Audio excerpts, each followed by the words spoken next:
Anne of Bohemia was the eldest daughter of Emperor Charles IV of the Holy Roman Empire. Her brother was King Wenceslas of Bohemia, who was named after the subject of a famous Christmas carol. We know good King Wenceslas. And so her brother was actually King Wenceslas, famous warrior. Anne was taught the truths of the scripture from her youth, and there were a number of faithful gospel preachers in Bohemia at that time as a result of the work of the Waldensians, including Conrad Strickler, John Melick, and Matthias Janowicz, who made a stand for Reformation principles before the time of Anne. Anne asked many probing questions concerning scriptural truths.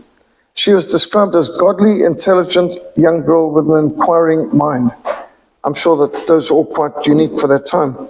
She was renowned for her love of reading and for her possession of the scriptures in 3 languages. She spoke German, she spoke, of course, English later, and I think she learned the scriptures in Latin as well.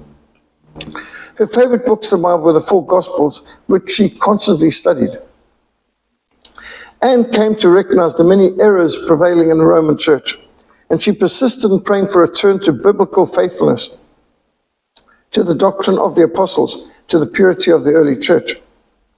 And at that time, the traditional alliance of Bohemia with France was shattered by their joint defeat at the hands of the English at the Battle of Crecy.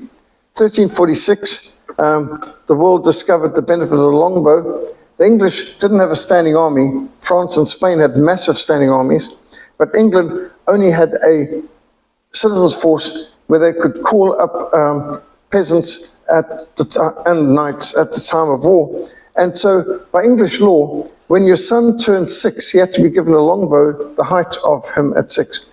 When he turned 8, he had to be given a longbow the height of him at 8, and at 10, 12, 14, 16, and so on. The English even banned all kinds of sports like tennis, because it distracted people from practicing archery. And by law, every man and boy in England had to be on the village green Sunday afternoons after church practicing with a longbow, and there was a specified amount of hours you had to spend a week practicing with a longbow. And the English became renowned with it, and at the Battle of Crecy, they annihilated the French cavalry, the cream of France, with the longbow. It was the secret weapon of the time, and the longbow was hard to operate. It took a lot of practice, and they, of course, honed their skills to the extent that it won the Battle of Crecy. And that changed alliances all over the world. Then the papal schism, when they had 2 popes and then 3 popes, this further divided the Bohemians from their traditional allies, who were the French. Because as France supported Pope Clement VII of Avignon, King Wenceslas chose to support Pope Urban VI in Rome. And the English also allied against the French Pope, so the Bohemians came into alliance with the English over the papal schism. And here's the Battle of Crecy lines, how it was devised in English in red and the French in blue. Very outnumbered, but the longbow gave them a reach that had never been seen before. And this is where the Black Knight, so called because the Prince of Wales had black armor, really became famous at the Battle of Crecy as well. As King Richard II's father, Edward, the Black Prince, who was such a renowned heroic figure, died in 1376. His grandfather, Edward III, died the following year. Richard II became King of England at just age 10. And negotiations began to solidify the alliance between Bohemia and England by marriage between Princess Anne to King Richard. Now, there was a time when marriages were almost entirely arranged, and so the idea was that your parents would find someone suitable, and if you were in a royal family, you were expected to solidify international political connections by marriages to foreign houses. So Anne had no choice about who she'd marry. Richard II's father was called the Black Prince because of his dark-colored armor, and he is a great hero of the Battle of Crecy and in the so-called 100 Years' War, which lasted 114 years, by the way. And Richard II's father was the one who had to win his spurs at the Battle of Crecy. That's the term, winning your spurs. When the king was asked, should they not send reinforcements to help the Prince of Wales, whose position was being overrun, he said, no, let the boy win his spurs. and that's where the term came from. In January 1382, when Richard II was 15 years old and Anne was 16 years old, they were married at St. Stephen's Chapel at Westminster. Now, 15 sounds pretty young to get married. Bear in mind, in that age, that was about middle age. People lived an average of 29 years. So at 15, you were middle-aged already.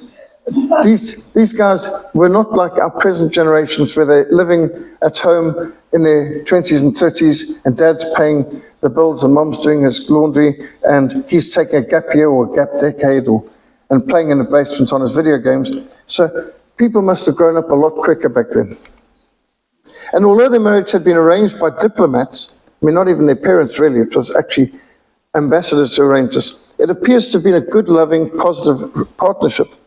And Anne was undoubtedly an excellent influence on Richard during their 12 years together.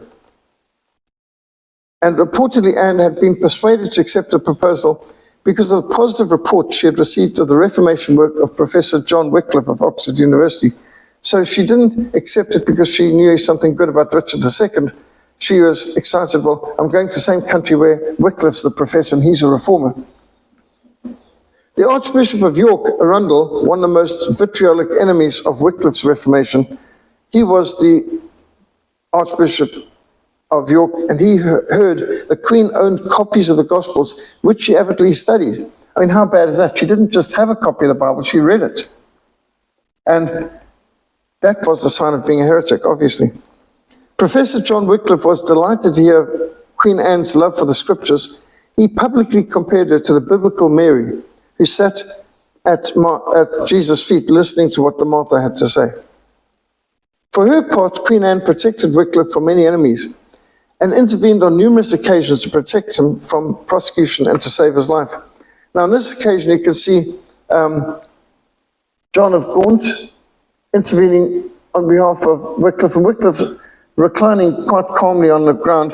The Archbishop Arundel had just ordered Wycliffe to stand for his charges, and in came John of Gaunt and said, no, stay seated, you're not being charged. And he had orders from the Queen to intervene on behalf of Wycliffe, and so this just shows Wycliffe doesn't seem to have a care in the world while he's been put on trial for his life because he has royal favor.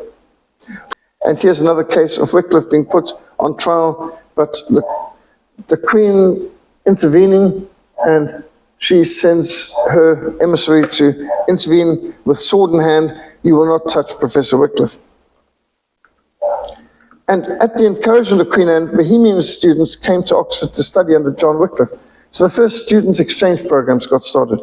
And many of these students carried back the Reformation writings and the teachings of Wycliffe to Prague, Bohemia, and from there throughout the whole of Central Europe. Many of Queen Anne's friends and servants became dedicated Christian believers, as you would imagine. And the common people of England came to love their queen. Her kindness, her generosity to the poor was legendary. It said that as many as 6,000 people were fed daily through her benevolence, her charity and kindness. Students sponsored by Queen Anne were soon taking the Reformation writings and teachings as far afield as Lithuania, which, as you can see here, was much bigger than it is today. There was a time when Lithuania occupied much of what today is Ukraine and some of what today is Poland and Russia.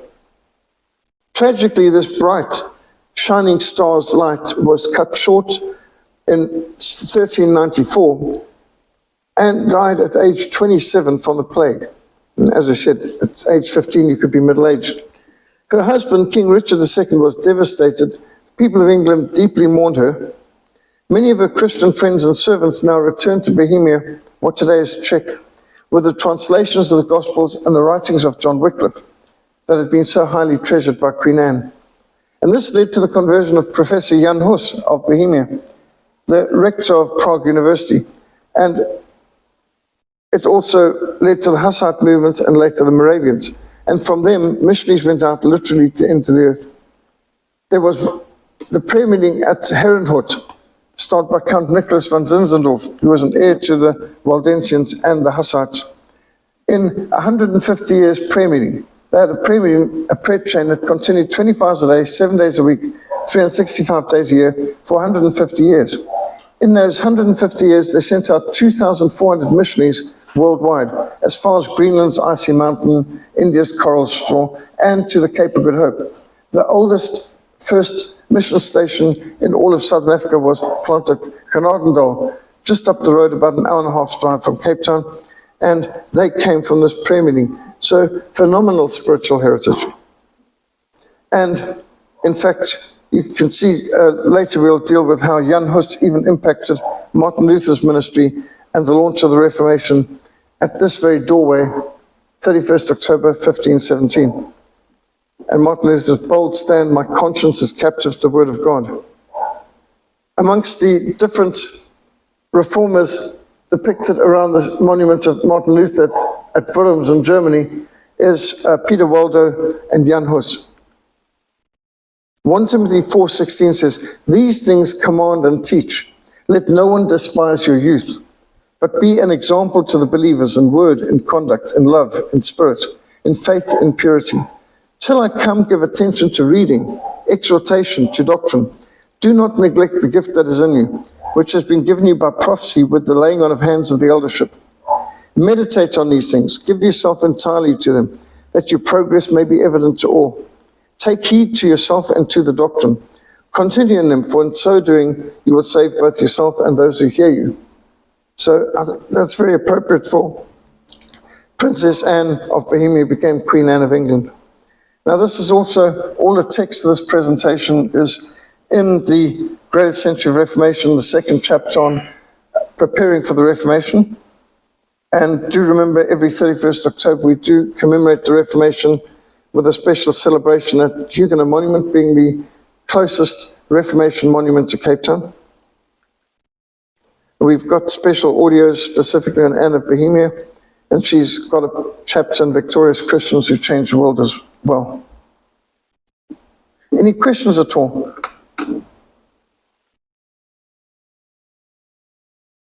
Yes, Frank. So Anne of Bohemia created a opening for the gospel to go out, or the Reformation to start across the Europe.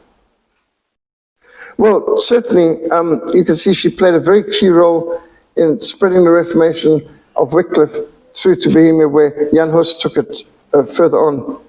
So she had a very key role there. What am I missing here? What was Bohemia is now Czech Republic. It is, yes, that's correct. Bohemia was part of the Holy Roman Empire at the time, which is Germanic. Later it became part of the Austrian Empire. But since Versailles, 1919, Czechoslovakia has been a separate country, but that incorporates Bohemia. And then after the Velvet Divorce of 1993, Slovakia is separate from Czech, so now Czechoslovakia is now known as Czech Republic. Any other questions, comments? Who gave the gospel to them? It would have been from some of the Waldensian movements that had influenced them in Bohemia. So you can see there's this golden thread going through, and it's quite wonderful. Let's get Johannes Gutenberg going here.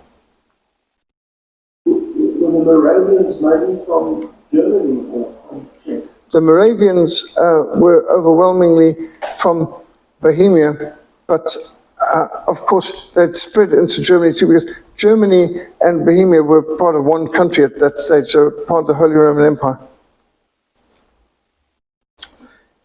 Remember, the millions of Germans lived in what we called Bohemia, what you now call Czech. Although they were ethnically cleansed out after the Second World War. Millions either killed or forced to just forsake their homes of centuries.